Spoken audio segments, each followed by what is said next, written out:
Hello, xin chào các bạn đã quay trở lại với review 5 phút. Ở cuối tập trước, sau khi đến Vạn Kiếm Tông điều tra tung tích của ma tiên cuồng dao, Từ Dương đã xác định tông môn này tuyệt nhiên không liên quan đến chuyện ma thú mất tích. Nghĩ tới nghĩ lui một hồi, chỉ có Ma Vân Tông là có gan lớn dám làm chuyện này mà thôi. Bởi vậy, hắn lại ngồi trên linh thuyền cùng hai thiếu nữ xinh đẹp đến thẳng Ma Vân Tông. Lúc này, tại một hẻm núi phía sau Ma Vân Tông, mùi máu tanh nồng nặc bốc lên. Tại nơi có đại trận Hồ Sơn bảo vệ, một con dao long khổng lồ đang ở bên trong. Không còn nghi ngờ gì, đây chính xác là ma tiên cuồng dao.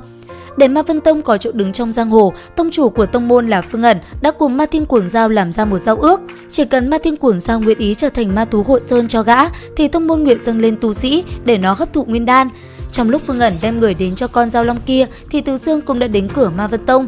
Với tu vi luyện khí kỳ thì hiển nhiên hắn bị chặn ở ngoài cửa. Sau khi dễ dàng giải quyết một đám tu sĩ kim đan kỳ, Từ Dương thông thả đi vào bên trong. Thế nhưng đúng lúc này thì viện trợ của Ma Vân Tông cũng tới, cùng xuất hiện là một đám người tu vi ước chừng nguyên anh hậu kỳ. Trong đó có một gã tên Trương Đào, vừa nhìn thấy Từ Dương, gã liền nhận ra đây chính là hung thủ đã sát hại đồ đệ của mình. Trương Đào tức giận nói, hai mắt âm sâu đảo qua người Từ Dương, như có thể nuốt sống hắn bất cứ lúc nào. Hắn lớn tiếng quát, lão phu đang muốn tìm người, không nghĩ tới người đã tự mình đưa tới cửa, nếu đã tới thì cũng đừng đi nữa. Từ Dương cười khẩy, mấy tên hống hách trước mặt hắn cho đến hiện tại cũng chẳng ai còn có thể sống sót. Nếu như kẻ trước mắt đã muốn đi gặp đồ đệ của gã đến như vậy, thì hắn cũng bất đắc dĩ làm người tốt một phen. Phía đối diện, tu vi nguyên anh kỳ trong nháy mắt bạo phát mà ra, tốc độ cú đấm thật nhanh. Ở một tiếng, không khí xung quanh nắm đấm tựa như muốn bốc cháy lên ngọn lửa hừng hực, tất cả nhằm về phía đỉnh đầu Từ Dương mà lao tới. Vẫn là cái bộ dạng tiêu sái bất cần đời, khi đòn tấn công của Trương Đào chỉ cách mặt một găng tay, Từ Dương khẽ trừng mắt, công kích rất nhanh bị phá giải. Ngay sau đó, tay phải vừa động, tên Trương Đào kia lập tức trở thành bột mịn, đám tu sĩ nguyên anh kỳ kia xông lên cũng cùng chung kết cục với Trương Đào.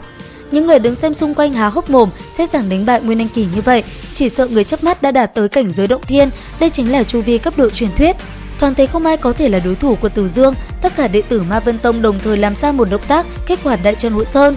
Từ Dương nhìn thoáng qua, không thèm đếm xỉa đến, lại là Tà Quy Nguyên Hộ Sơn trận, đáng tiếc chỉ là một bản tàn khuyết. Nói rồi, hắn đưa ngón trỏ ra trước, chạm nhẹ một cái, đại trận ngay lập tức vỡ nát. Rất nhanh, tin tức đã chuyển đến tai Phương Ẩn. Bởi vậy, không lâu sau, gã đã xuất hiện trước mặt Từ Dương. Mặc dù hiện tại lão rất tức giận, nhưng lão không nhìn ra thực lực của Từ Dương, cho nên thái độ khách khí vô cùng. Từ Dương không khách khí được như gã, hắn cũng không dài dòng, cho Phương Ẩn hai sự lựa chọn. Một là giao ra Ma Thiên Cuồng Dao, tính mạng của gã về đệ tử Ma Vân Tông sẽ an toàn. Hai là Từ Dương trực tiếp diệt môn, sau đó tự tìm Ma Thiên Cuồng Dao.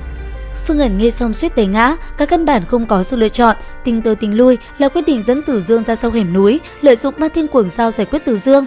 Xuất hiện phía sau sơn môn, Từ Dương bị mùi hấp phù xộc thẳng vào mũi, khiến hắn khó chịu. Xung quanh vô số bộ xương khô đã cho hắn biết câu trả lời.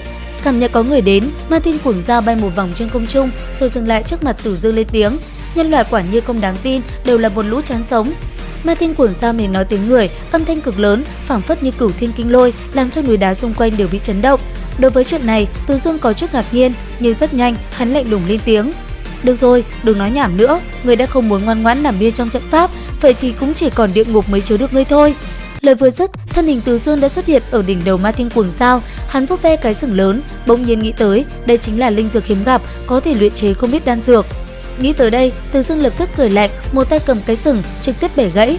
Cùng lúc, Ma Thiên Cuồng Dao cũng phát ra một tiếng hét thảm thê lương, tê tâm liệt phế. Tiếng giống của Ma Thiên Cuồng Dao vô cùng chói tai, đã khiến Từ Dương khó chịu, bởi vậy hắn không nhân nhượng bẻ nuốt cái sừng còn lại. Lúc này thì Ma Thiên Cuồng Dao chỉ còn nước xin Từ Dương tha mạng, nó nguyện từ nay về sau sẽ ngoan ngoãn nghe lời Từ Dương. Đáng tiếc hắn không cần, đối với việc để ma thú này nghe lời, hắn vẫn thích luyện chế thân thể nó thành đan dược hơn.